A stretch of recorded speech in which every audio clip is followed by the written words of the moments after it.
Hey YouTube, your girl is back. Your girl is back with another video. And today I am coming to you guys with a pre-recorded video, honey. I am going to be getting into some things, honey. This is a requested video from somebody that commented on one of my videos, and I thought it would be a great idea to do a story time, y'all. So first of all, before we even get into any of my tea, I want you all to stop what you're doing and subscribe. If you are watching this and you are not subscribed, what are you doing? Yes, what are you doing? So before we get into this story time, you guys, make sure you stop what you're doing and you subscribe and turn on your post notifications so that you know whenever I post. So what I'm going to be doing on my YouTube is I'm going to be starting a new series, and I'm going to be calling it Spilling My Tea.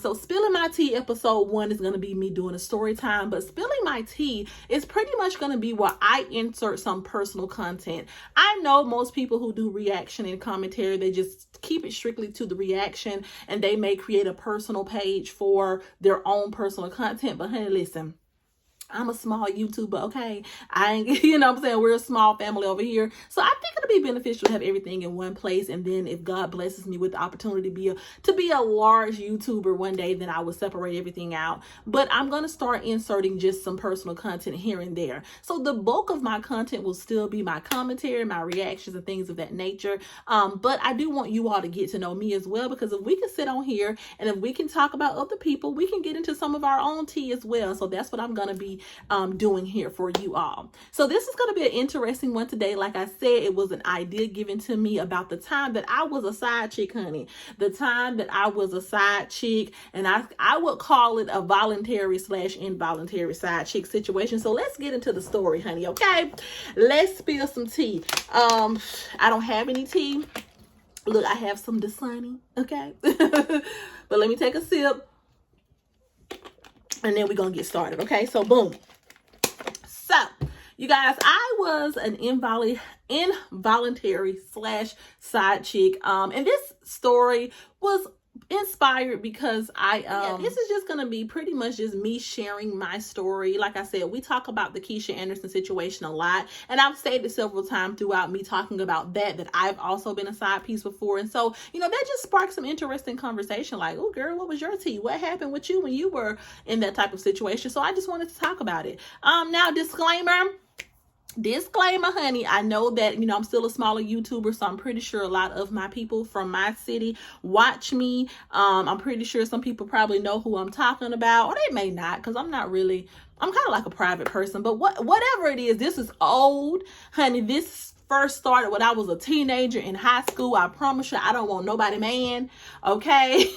This is not to be shady or to spill any tea or to be messy. This is just me, you know, providing some content to my viewers to get to know me better based off a topic that I spoke about before. So if you're watching this and you know who I am and you know me and you know who I'm talking about, just listen, honey, okay? Don't take it for anything deeper than me just sharing some of my personal experiences with my YouTube family. That's it. That's all.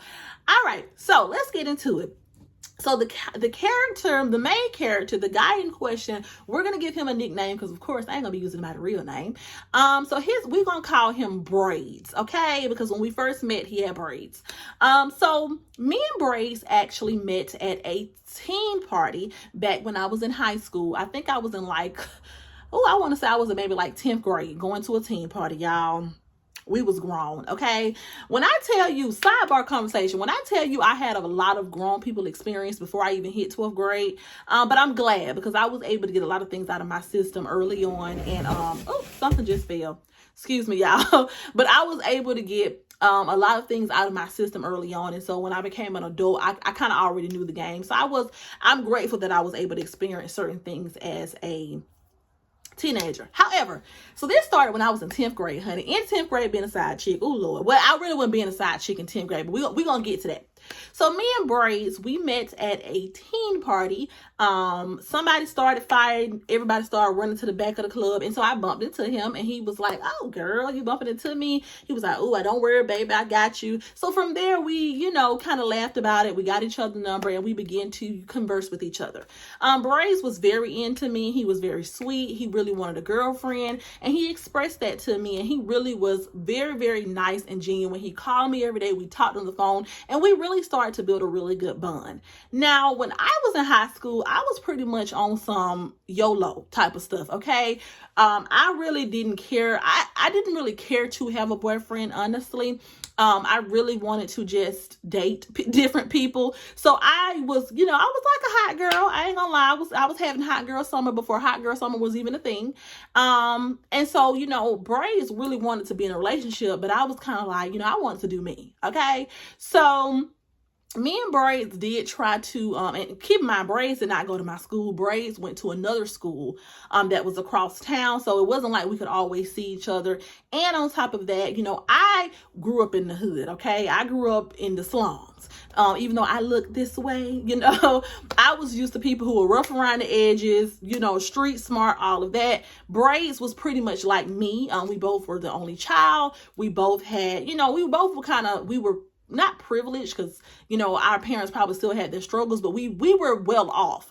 So we were kind of like the same, but as far as someone who I wanted to date, that really did not attract me. I was attracted to people from the other side of the tracks, a little rougher with a few gunshot wounds or something back then. So even though I really liked the Braids, he was really sweet. We just weren't, I just wasn't ready to be his full-time girlfriend in high school. So we tried to, be in an exclusive relationship here and there, off and on, but ultimately it just ended up being, we just were each other. We just was each other. I don't know what we was, honey. We just would link up, chill, have fun when we could, and but we just understood that we really couldn't be in a committed relationship because of the type of life I wanted to live. So at that point, Braids got him a real girlfriend. And so, which I respected it. I understood because I could not expect him to keep waiting around while I'm playing games and this, that, and the third. So he ended up getting a high school sweetheart, and they went together throughout high school or whatever. And it was cool.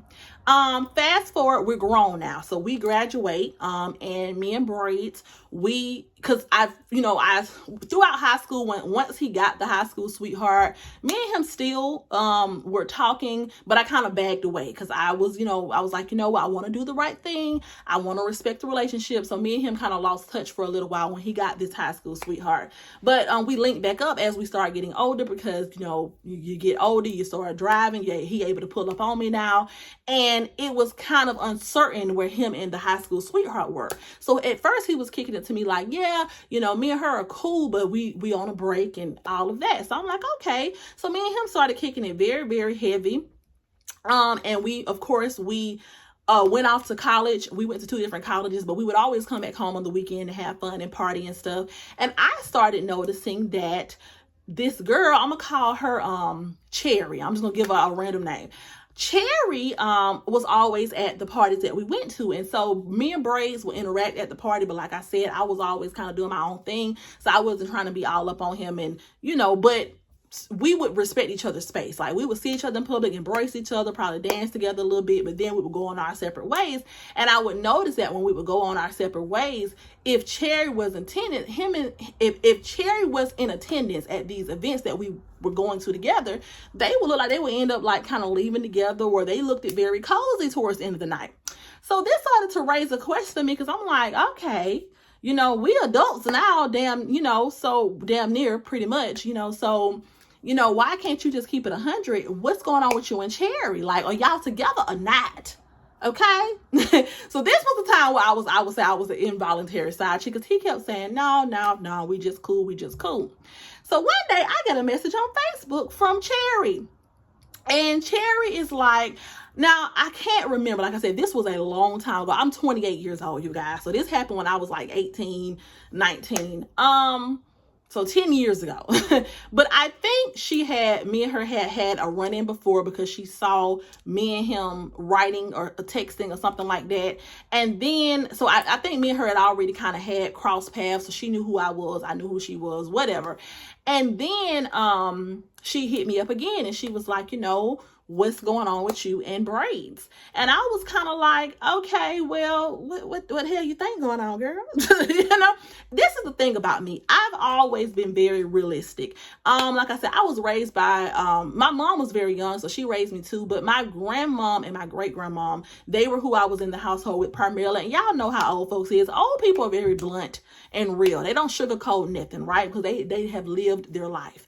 And so I was raised up in a way where I wouldn't say my grandmama, she did not allow me to live in a false reality. Like, she pretty much gave it to me straight, no chaser, all the time. And she would pop my bubble anytime I was around here acting like I was in La La Land when it came to friends and all of that. Like, she would pretty much pop my bubble and be like, look, girl, these people don't like you.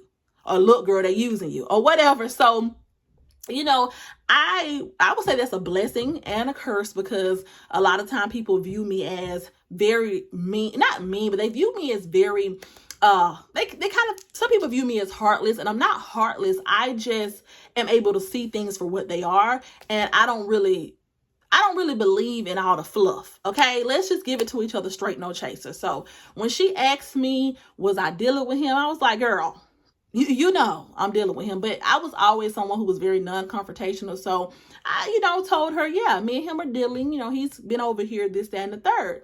And so she wanted to go to the mall at the food court and set him up. Like, she wanted to meet up and set him up pretty much. And I was like, no. No, I said, I ain't gonna do that. In so many words, I told her I'm not gonna do it, because I know if he wants to come over here, I'm still gonna let him come over here. And so at that point, I had pretty much accepted that, Braids was a liar, and Braids was out here with a whole girlfriend. I was a side chick, okay? I think her and Braids, Cherry and Braids, end up going their separate ways. And it probably was for other reasons as well. But they end up dissolving. And so, I kind of fell back from him after, that situation. But I didn't fall all the way back from him. I just kind of was like, okay, because as we got older and we got grown, we started to feel like, okay, well, now that we're grown, we're in college, we're not in high school anymore, let's try this thing again. I kind of gave up hope on it when I had the interaction with Cherry. So boom, Cherry goes away. Cherry's out of the picture, and it's still the same. I'm doing my own thing. Braids is doing his own thing, but we're each other's main squeeze. You know what I'm saying? And just being real, this is who I am sexually involved with. I'm not trying to be out here just being a whole thought. So we were each other's comfort. We were each other's main thing. So, we get over the whole Cherry situation, and I'm still around. And then, we're talking, we're getting comfortable with each other more. We're entertaining the idea of, me kind of settling down and getting off my hot girl stuff and, being together in a real relationship now that we are older. So, we started to talk, and we started to be together in my head, right? And, I started to notice there were interactions with him and a girl that was still in high school. Like I said, now before I started telling this story, Braids did start dating somebody in high school. It was totally consensual. Her parents was okay with it, so I'm not trying to call Braids. I'm not gonna, in this story time, I'm gonna talk about the age gap in my thought process on it, but I'm not saying it to be disrespectful, because I'll tell y'all that in a minute. But anyway, so I'm like, okay, well, that's weird. This girl is much younger than us. We're out of high school now. You a grown man. So, what's the interaction between you and her? He was like, oh, it's nothing, just for a friend. I think he told me, me and her be talking, but she young and all of that. So I was like, okay, cool. So refund check time came, and I was excited about it. I was calling him. I was like, oh, I got my refund check, because this is the thing. I used to get big refund checks. I'm talking about $8,000 a semester, okay? Because I had Hope Scholarship, I had Pell Grant, so most of my school would have been paid for just off that alone, but the extra financial aid just came to my pocket. Looking back, you guys, I would not have done that, because now I got all these student loans for no reason, because I really didn't need them. But that's a whole nother story for a whole nother day. So pretty much my refund check came, and I was like, oh, I'm excited. I have all this money. I'm not working. I'm a college student. So I'm like, well, I got my very first refund check, so I want to do something nice for you. So, if you want a pair of shoes or whatever, I'll get you a pair of shoes.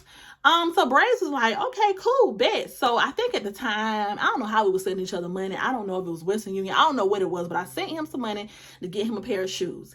And, Braids was like, we were talking, we would oogle each other every day. We were talking, and he was like, well, I want another pair of shoes. So can you get me 2 pair of shoes? And I was like, 2 pair of shoes? Nigga, okay, I'll be a nice hair, but I'm not dumb. Okay, so what you need two pair of shoes for? So I go on, because at the time this was a week that some new Jordans had came out, and Braids, he was a sneakerhead. Like, he had all the latest shoes. So this was that same week. So I'm like, something don't sound right about this. So I look on Twitter and I see, I'm gonna call, this is the second time, y'all, that I'm finna be a side piece. So I'm gonna call the second girl Berry. I called the first girl Cherry. I'm gonna call the second girl Berry Blue. I'm gonna call her Berry Blue. So I see Berry Blue on Twitter, and she's like, oh, my man is about to get me some shoes. I'm so excited. And I said, wait a damn minute. Because now keep in mind, behind the scenes, even though me and Braids, we're getting closer and we're trying to pursue being in a relationship again, there's still a lot of interaction with him and this high school girl.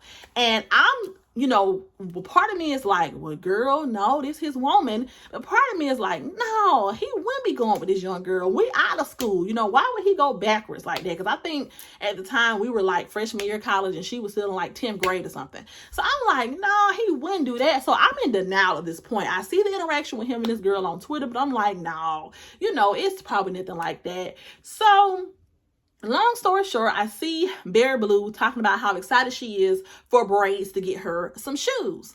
So I hit Braids up and I'm like, oh, I know damn well you did not just try me like that. I know you did not sit up here and ask me to send you a separate, some money for another pair of shoes for another, you know what? I just know you ain't trying me like that. So we got into it really bad and he blocked me from his phone. So I wrote him on Twitter and I was just going in. And Berry Blue writes me back. So I don't know. I think this turned into like a 2-day argument because we got to arguing on a Friday. And that Saturday, I was going to be headed home or whatever for the weekend. And he was going to be headed home for the weekend. So Berry Blue is kind of like, girl, why you writing my man? What are you talking about? Because when I wrote him on Twitter, I wrote him in code. Like, I was just like, you know what you did? That was messed up. But I wasn't really going into specifics about what he did because I'm a paranoid person. I just don't believe in typing out a lot of stuff. Like, some stuff I would just rather say on the phone. Because back then we didn't have screenshots, but I just didn't want anybody knowing all our business if they were looking at his stuff. So Berry Blue writes me, and Berry Blue is like, she's like, kind of, she's like, what's going on? Like, this my man, pretty much. And I'm like, yo, man, girl, how is this your man? And this man be laid up with me every weekend? Every break we on, he over here. How is this your man? And at the time, looking back at it, I could clearly see this was her man. I just was in so denial because of what he was saying, because he kept downplaying the situation. But it just, if 1 + 1 = 2, it should have just been apparent to me what was going on. But I was just so offended because this is the thing. I've never been the type of person that would confront somebody else. Once I saw somebody moving shady and I saw them interacting with another woman after checking their phone or whatever, I would just let it be that and take it up with the man. I really never saw the purpose, and I still don't see I'm not gonna say that. I never really saw the purpose in confronting the other person because it's kind of like, what's she gonna do? What is she gonna do? She don't know you. She don't owe you anything. So you really having a conversation with her is really pointless, because at the end of the day, if she wants to still mess with him, she is going to, because that's what I would do. Right? So yeah, so pretty much me and her got into it. And I was just like, girl, you saying this your man, but your man is over here with this, at the time, I'm thinking I'm grown. Your man is over here with this grown woman while you go to bed and goes to get ready for school in the morning, boo. So it was just a dumb back and forth that me and her had. And so at that point, Braids, of course, unblocked me because he wanted to talk and lay up for the weekend. Because we were at this point, we started arguing that Friday, and I think, I left her on red or she left me on red or something like that. And then I continue on the argument with her because she was writing me from his page. And while all of this is going on, you know, he calling my phone. He's still trying to pull up on me because he know I don't touch down at home, you know, and he calling her phone, trying to get her to stop writing me. So it's just a big mess. Okay. A big mess. And I'm just like, oh my God, Braids, like what the hell? So he finally comes out and he kind of admits that, you know, they're an item. And I'm like, excuse me, what? Huh? So at this point, I'm still like an involuntary side chick because I don't know. Now, here's where I turned voluntary, and here's where I knew that it was time for me to move on. So, you know, fast forward, you know, we're going into the beginning. We're in the summertime now. All of this blows up. Me and this girl pretty much now don't really care for each other because of Braids. You know, she's now tweeting out, you know, that's her man and she's still standing beside him. Sidebar, they are still together to this day, which that's good for them. No shade there. But that was her man, and she was standing beside him, and you know she would pretty much let it be known when he was coming over there. So then I was being petty, and I'm up here tweeting. This is where I became voluntary. I'm up here tweeting, and I'm up here every time he come and pulling up. I'm up here putting it on Twitter, and I'm up here posting it on Facebook. So I'm pretty much being a bitter side piece, and I'm pretty much being in competition with this high schooler, and I'm grown. And so I had to really wake up and I had to be like, look, girl, okay? First of all, it makes no sense for you to be in the situation because now keep in mind, you guys, while all this was going on, I still had my other people I talked to. So it wasn't like Braids was he was my main person, but I still was interacting with other people. You know what I'm saying? So it wasn't like I was just out here all committed to him. And, you know, I had to tell myself, like, why are you continuously putting all this energy into him when there are other people who want your attention who don't have anything going on? So I had to realize that, like, if he really wanted to be with me, he would have just been with me, but he didn't want to, and that's totally fine. Everybody is not for everybody. Like I said, from the beginning, he was someone who wanted a family. He was raised, you know, in a traditional household. You know, he's not used to women being, you know, all over the place doing their own thing. So, and that's something that I just never wanted. Like, I wanted to be an independent woman who got to live out my life in full before I committed myself to a man. And that just wasn't what he was interested in. And so that's what the other girl was giving. And so that was more of his speed as someone who was going to be a main chick. Now, like I said, summertime comes, me and Braids are still interacting with each other or whatever. But then I noticed that Braids, Braids' main chick, Berry Blue, she gets into it on Twitter with another girl. So at this point, I'm like, okay, so he has a main chick and he has another side chick besides me. And then I noticed that him and Cherry, the first main girlfriend, are still kind of interacting because then I see some shade she's throwing. So it was just a lot. So I'm like, okay, so at this point, not only am I being a side piece, but he got other side pieces. So now we all on a team together. And baby, I don't be on no team. So it was just kind of like, it was red flag after red flag. My friends used to joke when he used to come around because he was still, even though the situation happened where I kind of pretty much knew that him and Berry Blue were together, like he still would pull up on me. We still were like very much each other's main squeeze still, you know, which is very crazy. I should have just let it go. But, and my friends would joke, they would be like, girl, you are giving Jocelyn, like you're giving Jocelyn from Love and Hip Hop, because this when that first came out. And I just honestly did not care, because at that point I was just worried about what was fulfilling my needs and making me happy at the time. And I wasn't thinking about the bigger picture.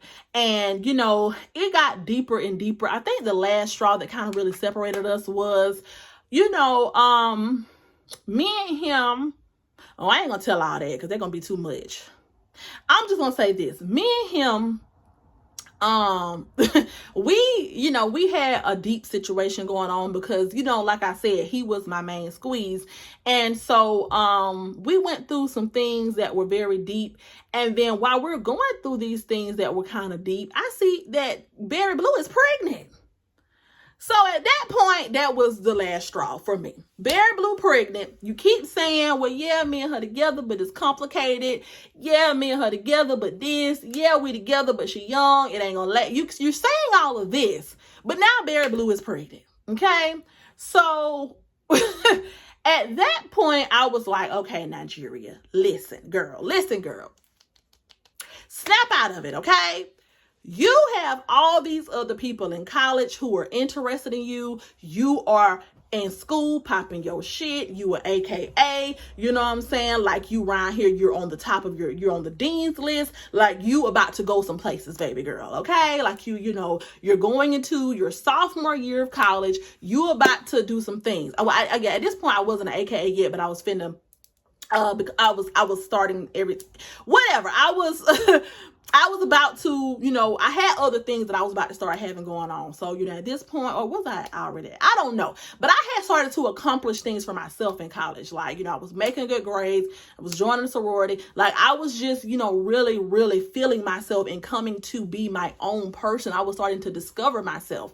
And I just had to set up and realize, like, you know, even though I feel like relationships, you know, you can separate your what you have going on professionally and all of that. You can separate that from what goes on in your love life. But sometimes if what's going on in your love life becomes very toxic, it can start to affect what you have going on for yourself.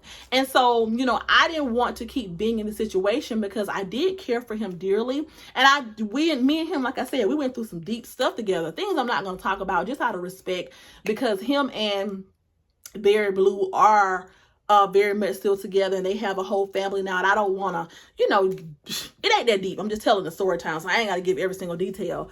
But you know, we went through a lot of things, and I really cared for him, and I found myself very sad a lot of times that he was behaving the way that he was behaving. But I had to realize, girl, it's great. You got greater in store for you, honey. You don't have to have nobody else, man. Okay.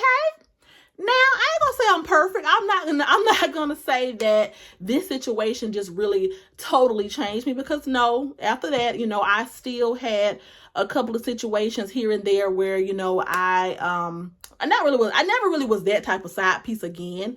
However, I did have this attitude, like, if I'm single, I'm single. I ain't gonna ask you no questions. You don't ask me no questions. And sometimes people do be having things going on. And so, you know, I was still the type of person that I really didn't care about that. You know, if me and you're not that serious, but I would never, ever again commit myself to a long-term situation where I'm playing number two.